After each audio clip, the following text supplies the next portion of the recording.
if intelligent breeding meets genetic limits, my question is, how can non-intelligence exceed them? If we can't, using all our minds, get outside of the genus of dogs, why do we expect some unintelligent process to do so? It doesn't seem to make any sense. Now notice, this has nothing to do with understanding the minute details of biology here, right? Other than we know, well, they do meet genetic limits. We know that. What is this? How do we come to these conclusions? We're just using reason here. We're just using good philosophy. We're just saying, hey, the science doesn't interpret itself. You've got to look at the evidence and make an interpretation. One has intelligence and meets genetic limits. The other doesn't. You think it's going to blow by those genetic limits without intelligence? I don't think so. In fact, this was even demonstrated by Darwin's finches. You may have heard about Darwin's finches. He went down to the Galapagos Islands and he noticed that finches had different beak depths.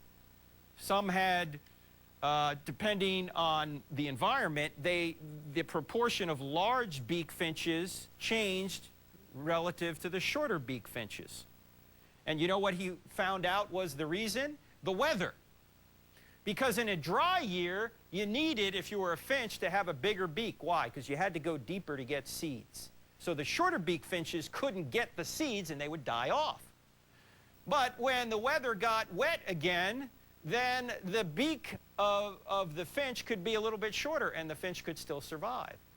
Notice there's no direction to this particular change in the beak, in the depth of the beak finch. It wasn't like the finches kept getting bigger and bigger beaks until they were pelicans, right?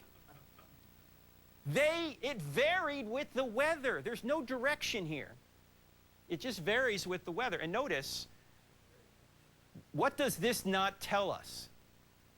It doesn't tell us where finches came from, does it? It just says that the proportion of one type of finch, particularly when it comes to big beaks, changed relative to the smaller beak finches. It doesn't tell us where finches came from to begin with. That's the whole question, isn't it? So it's been put this way, that you start with finches and you end with finches, but the origin of finches is never explained. You may have heard that natural selection can help explain the survival of a species, but natural selection can't tell you the arrival of the species. It can't tell you how it got here.